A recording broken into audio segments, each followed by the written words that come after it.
friends, welcome to EduACS, your education mentor.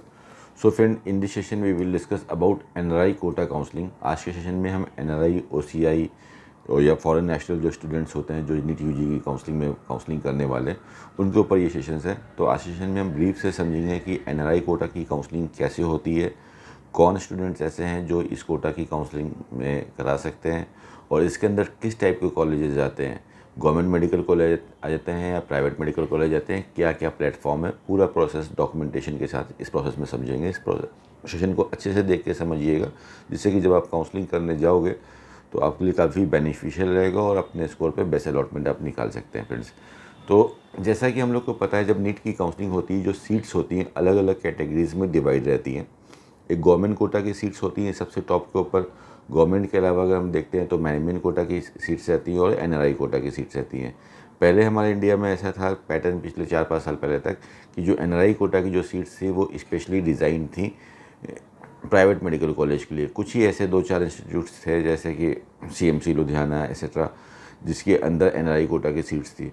But पिछले 2-3 साल के अंदर काफ़ी ज़्यादा चेंजेस आ गए हैं और आज की डेट में NRI कोटा की जो सीट्स हैं वो सीट्स ना कि सिर्फ प्राइवेट मेडिकल कॉलेज के अंदर उसके अंदर अलॉटमेंट मिलता है, बल्कि आपको साथ साथ में गवर्नमेंट मेडिकल कॉलेज के अंदर भी उसके अंदर से अलॉटमेंट मिलता है। तो जो भी स्टूडेंट का टाइप हो, चाहे वो NRI हो प्योर या OCI हो, आउटसाइड सिटीजन ऑफ इंडिया हो, PIO हो या फॉरेन नेशनल हो, जब आप काउंसलिंग करने जाओगे तो वो सब क्लब हो जाएगी और जो सीट की जो कैटेगरी रहती है उसका नाम आपकी NRI कोटा होगा। यहाँ पे पहला कन्फ्यूजन हम इसको दूर कर लेते हैं। वेदर यू आर OCI और PIO और फॉरेन नेशनल और इंडियन, हम कभी भी NRI कोटा से काउंसलिंग करेंगे तो जो सीट की टाइप होगी वो हमारी NRI कोटा ही काउंसलिंग होगी। अब जब आप NRI कोटा की काउंसलिंग कराते हो तो बेसिकली ऐसे स्टूडेंट्स ही NRI कोटा की काउंसलिंग कराते हैं जिनके रियल फर्स्ट डिग्री के अंदर फादर मदर ब्रदर सिस्टर अपना NRI होते हैं, तो उनको इसका बेनिफिट मिल जाता है, तो वो आप काउंसलिंग कराते हैं। तो जब आपकी जो नीट की काउंसलिंग होगी तो जो बेसिक सेंट्रल गवर्नमेंट वाली काउंसलिंग होगी MCC की, तो MCC पे पहले हम देख लेते हैं कि कहाँ कहाँ पे हमारे NRI कोटा की सीट्स रहती हैं और किसके अंदर हम अप्लाई कर सकते हैं। तो जब आप MCC की काउंसलिंग करोगे जिसके अंदर 15% ऑल इंडिया कोटा की गवर्नमेंट सीट्स आती हैं, डीम्ड कॉलेज आते हैं, सारे एम्स जिपमार आते हैं, इसके अंदर ये सारी सीट्स आती हैं। इसमें जो गवर्नमेंट कोटा की सीट्स रहती हैं इसके अंदर जो कॉलेज है AMU अलीगढ़ मुस्लिम यूनिवर्सिटी, जो कि अलीगढ़ के अंदर पड़ता है, इसके अंदर हमारी 5 सीटें हैं। इसके अंदर कोई भी बच्चा अप्लाई कर सकता है। $1 लाख का इसका कंप्लीट पैकेज है, वन टाइम पेमेंट रहता है। तो इसके अंदर ऐसा कोई रूल्स एंड रेगुलेशन नहीं है कि केवल AMU का इंटरनल स्टूडेंट ही NRI सीट पे अप्लाई कर सकता है। Any of the student can apply for this seats. ठीक है, साथ में जो जिपमर के अंदर टोटल 6 सीट्स आती है MCC की, उसके अंदर भी ये ओपन सीट्स है। Any of the student those of first degree NRI वो इसके अंदर अप्लाई कर सकता है। इसके अंदर भी कोई जिपमर इंटरनल कोटा की हमको रिक्वायरमेंट नहीं है। तो टोटल सिर्फ 11 सीट्स आती हैं गवर्नमेंट डिपार्टमेंट के अंदर। और थोड़ा सा कट ऑफ के ऊपर भी देख लेते हैं तो AMU का जो फीस है वो $1 लाख, जिपमर की फ़ीस आती है फ्रेंड्स वो 75,000 USD है। तो इस सीट के ऊपर कोई भी स्टूडेंट अप्लाई कर सकता है। बट यहाँ पे नीट का मार्क्स देख लेते हैं। जो लास्ट ईयर की काउंसलिंग हुई है 2021 के काउंसलिंग फिनिश होते होते 2022 ही हो गया था कम्प्लीटली। तो ये जो काउंसलिंग फिनिश हुई है इसमें AMU में NRI कोटा के थ्रू जो लास्ट अलॉटमेंट मिल गया है that is on 506 marks out of 720, और जिपमर में देखते हो तो 598 नंबर पर लास्ट सीट मिली है। तो ये हमारे कट ऑफ होते हैं अगर हम गवर्नमेंट सीट के अंदर अप्लाई करते हैं। साथ में MCC के जितने भी डीम्ड कॉलेज होते हैं उन सभी डीम्ड कॉलेज के अंदर, चाहे KMC मणिपाल हो या कोई भी बेस्ट मेडिकल कॉलेज हो, कलिंगा मेडिकल कॉलेज हो, JSS मेडिकल कॉलेज हो, केली बिलगांव, ये सारे डीम्ड कॉलेज हैं, प्राइवेट डीम्ड हैं सेंट्रल गवर्नमेंट के। इन सभी के अंदर भी आपको 15% सीट्स मिलेंगी। तो इस काउंसलिंग के अंदर आप अप्लाई कर सकते हैं। प्रोसेस बहुत ही सिंपल है। जब आपका MCC का फॉर्म आएगा उस समय आप फॉर्म को फिल करोगे, उसके बाद 1 से 2 दिन के अंदर आपके पास उसी पे एक नोटिस आता है जिसमें बोला जाता है कि those who want to change their categories from management to NRI they can upload their document on the relevant email ID, और उसके बाद फिर आपकी कैटेगरी चेंज हो जाती है। तो डॉक्यूमेंट्स आपको पहले से आके रेडी रखने हैं। 3 डॉक्यूमेंट बेसिकली वहाँ पे ऐड होते हैं। एक एम्बेसी सर्टिफिकेट जो कि आपका स्पॉन्सर प्रोवाइड करेगा, एक रिलेशनशिप एफिडेविट बनेगा, और एक आपका इसका आपको लगेगा, और एक आपका स्पॉन्सरशिप एफिडेविट लगेगा जिसमें कि स्पॉन्सर ये गारंटी देता है कि I will pay the entire tuition fees of the student for complete 5 years. ये 3 डॉक्यूमेंट्स आप अपलोड करके अपनी कैटेगरी चेंज कर सकते हो, सिंपल सा। इसके अलावा जो मेन हमारा NRI कोटा के लिए काफ़ी स्टूडेंट्स ऐसे होते हैं कि if I am paying so much of amount, अगर मैं इतना अमाउंट पे कर रहा हूँ तो क्यों मुझे गवर्नमेंट सीट मिल जाए तो ज़्यादा बेटर रहता है।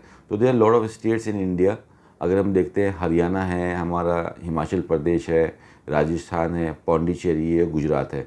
5 ऐसे स्टेट्स हैं जो फ़िलहाल अपने गवर्नमेंट मेडिकल कॉलेज में से कुछ percent of seats NRI quota के अंदर अप्लाई ओपन करते हैं और उसके अंदर फर्स्ट डिग्री के कोई भी बच्चा अप्लाई कर सकता है। कुछ ऐसी जगह है जहाँ पे सेकंड डिग्री वाले भी बच्चे अप्लाई कर सकते हैं, लाइक राजस्थान एक्सेट्रा। बट ज़्यादातर स्टेट्स ऐसे हैं जहाँ पे आप गवर्नमेंट मेडिकल कॉलेज को भी एनआरआई कोटा से ले सकते हो। यानी कि जो मेडिकल कॉलेज के अंदर 600, 620, 650 के अंदर सीट्स मिलती है, अगर आपका स्कोर 300 का आ रहा है, 250 का आ रहा है, 350 का या 400 का भी आ रहा है, तो इन गवर्नमेंट मेडिकल कॉलेज के अंदर भी आप एनआरआई कोटा से सीटें ले सकते हो इन राजस्थान, गुजरात, पौंडीचेरी, हरियाणा, हिमाचल प्रदेश, इन सभी स्टेट्स में। जो काउंसलिंग होती है इसमें भी कैटेगरीज देखी जाती हैं जो आपका स्पॉन्सर है। पहली प्रायोरिटी हमेशा फर्स्ट डिग्री वाले को दी जाती है, यानी कि अगर आपके फादर मदर खुद एनआरआई हैं तो पहली प्रायोरिटी उनको दी जाती है। उनके एब्सेंस में सेकंड डिग्री और थर्ड डिग्री वाले कंसिडर किए जाते हैं। सब स्टेट के रूल्स डिफरेंट हैं, इसलिए आपको हर काउंसलिंग से पहले रूल्स एंड रेगुलेशन क्लियर कर लेने होंगे। और एक चीज़ रहती है कि पहले हम अपने स्टेट को प्रेफरेंस देंगे, ये चीज़ें हमको देखनी पड़ती है। पंजाब के अंदर भी हमारी एनआरआई कोटा की सीट्स है, सीएमसी लुधियाना के अंदर सीट है हमारी, और रेस्ट ऑफ कॉलेज के अंदर भी एनआरआई कोटा की सीट्स हैं। $1,10,000 की वहाँ की ट्यूशन फीस है, एनुअल पूरा कंप्लीट पैकेज अगर हम वहाँ की बात करते हैं। तो इसकी काउंसलिंग कैसे होती है?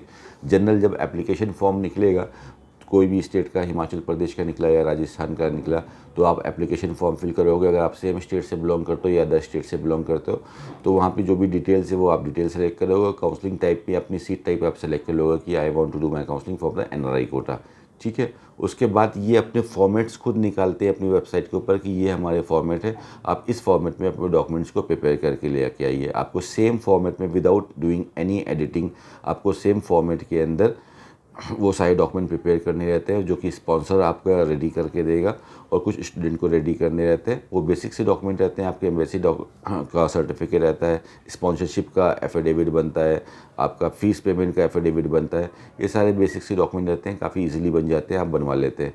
लेकिन जो स्टेट के जो डॉक्यूमेंट बनेंगे वो पहले से बनवा के नहीं रखने चाहिए, बिकॉज जो स्पेसिफिक फॉर्मेट निकालेगा स्टेट, उसी फॉर्मेट के अंदर वो डॉक्यूमेंट प्रिपेयर करने हैं। लास्ट ईयर की भी काउंसलिंग में एडुएसिस जो भी बच्चों को एनआरआई कोटा से गाइड कर रहा था काउंसलिंग करने में, काफ़ी लोगों ने जो डॉक्यूमेंट खुद से बना लिए वो डॉक्यूमेंट एक्सेप्ट नहीं होते। सेम फॉर्मेट के अंदर कोई भी एडिटिंग होनी चाहिए। काउंसलिंग के जो रूल्स एंड रेगुलेशन हो उसको फॉलो करना काफ़ी इंपॉर्टेंट है। अगर हम कहीं पर भी कोई रूल फॉलो नहीं करते तो डॉक्यूमेंट वेरिफिकेशन राउंड से हम बाहर हो जाएंगे फ्रेंड्स, ठीक है। तो हमारे डॉक्यूमेंट्स हमने बना लिए, कैटेगरी अपलोड कर दी। अब हम एनआरआई कोटा से चॉइस फिलिंग करेंगे और उसके थ्रू अलॉटमेंट लेके आ जाएंगे।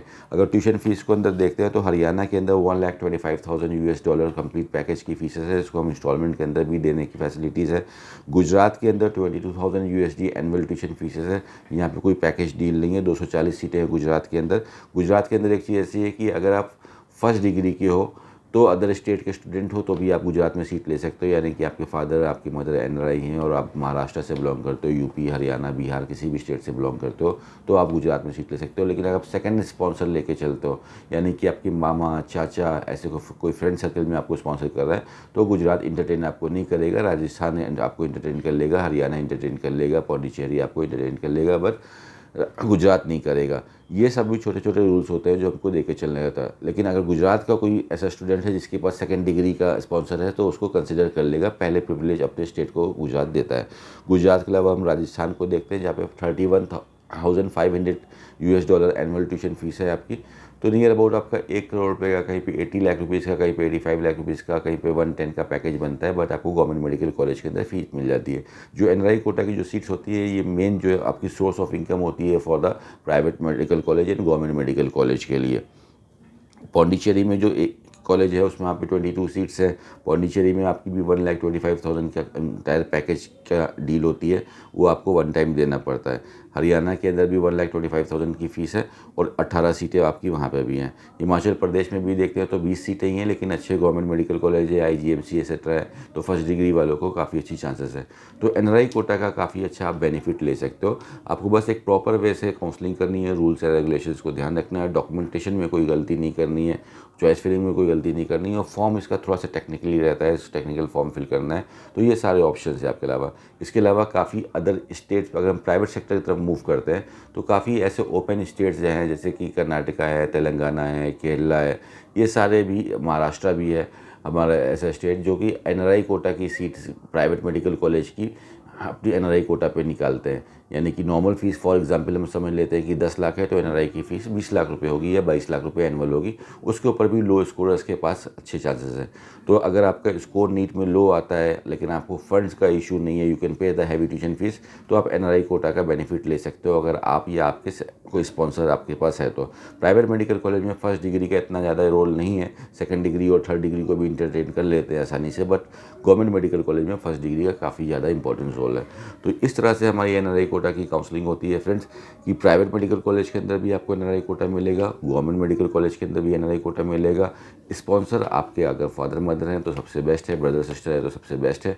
इसके अलावा आपके पास अगर ये नहीं है तो आप अपने रिलेशन से, नियर वन से भी अपने आप को स्पॉन्सर करा सकते हो। स्पॉन्सर आपके पास ऐसा देखना है जो कि आपको सिर्फ डॉक्यूमेंट ही प्रोवाइड ना करे, डॉक्यूमेंट के साथ उस जो ट्यूशन फीस रहेगी आपकी एनुअल, वो भी उन्हीं के एनआरई अकाउंट से ही कॉलेज के अकाउंट में ट्रांसफ़र होनी चाहिए। तो he is your sponsor, so he is liable to pay your tuition fees also. तो ट्यूशन फीस भी उनके एनआरई अकाउंट से ही ट्रांसफ़र होंगे फ्रेंड। तो जब आप काउंसलिंग करने जाओगे अपनी नीट के एग्जामिनेशन के बाद, जब आपका स्कोर कार्ड आ जाएगा, तब आपको ये चीज़ देखनी है। काफ़ी लोगों को कन्फ्यूज़न रहता है कि जब मैंने नीट का एप्लीकेशन फॉर्म फिल किया था तब मैंने मैनेजमेंट नहीं डाला था, उससे कोई फ़र्क नहीं पड़ता है फ्रेंड। जब आप काउंसलिंग करोगे, स्टेट काउंसलिंग का फॉर्म फिल करोगे, एमसीसी की काउंसलिंग का फॉर्म फिल करोगे, तब भी आपके पास ऑप्शन आएगा तो एनआरआई कोटा का। तो अगर आप तब चेंज करना चाहते हो तो आप तब भी चेंज कर सकते हो friend. So this is how we have to go. Tuition fees का काफ़ी ध्यान रखना है। जो भी आपकी ट्यूशन फीस है पहले से एडवांस भी आपको प्रिपेयर करके रखनी है। कोई भी एडिशनल टाइम नहीं मिलता है। जिस दिन आपका सीट अलॉटमेंट आएगा, सीट अलॉटमेंट के बाद if they are giving you a time of 3 days और 4 डेज़ ऑफ मैक्सिमम 5 डेज़, इससे ज़्यादा टाइम नहीं होता है कहीं पे कि रिपोर्टिंग के लिए, तो इसी टाइम के अंदर हमारी रिपोर्टिंग हो जानी चाहिए। अगर इसके अंदर रिपोर्टिंग नहीं होती है, फीस सबमिट नहीं हो पाती है, तो आपकी सीट ऑटोमेटिक कैंसिल होकर दूसरे स्टूडेंट के लिए सेकंड राउंड के लिए अवेलेबल हो जाती है काउंसलिंग स्कीम के थ्रू। तो ये सब छोटी छोटी चीज़ें हैं, इसको अगर आप ध्यान से करते हो, पहले से प्रिपरेशन करते हो, एडुकेशंस के वेबसाइट के अंदर भी आपको काफ़ी डेटा मिल जाएगा, वहाँ से भी आप डेटा ले सकते हो, एडुकेशंस के ऐप से भी आप डेटा जाके डाउनलोड कर सकते हो। इससे अच्छी काउंसलिंग करके आप सीट ले सकते हो। और इसके बाद भी अगर आपको चीज़ें सही से समझ नहीं आ रही है, आप एक मेंटर लेके काउंसलिंग करना चाहते हो कि आपकी सीट बिल्कुल सेफ बनी रहे, तो आप टीम एडुकेशन से भी कांटेक्ट कर सकते हो। We will guide you, we will help you कि अपनी काउंसलिंग आप बेस्ट तरीके से कैसे करें, जिससे आपको डेफिनेटली जो भी आपका स्कोर आ रहा है उस पर एनआरआई कोटा से गवर्नमेंट कॉलेज मिल जाए या प्राइवेट एनआरआई कोटा के थ्रू चले जाओ। तो ये सेशन स्पेशली एनआरआई कोटा और सीआई वाले स्टूडेंट्स के लिए था, जहाँ पे हमने एनआरआई कोटा की काउंसलिंग के बारे में थोड़ी बहुत इन्फॉर्मेशन बताई। अगर कोई भी पार्ट आपका मिस हो रहा है then you can ask your question on the comment box, we will try to answer you friends. So this is all for today friends. Thank you so much for watching us. All the very best for your examination friends. Thank you so much.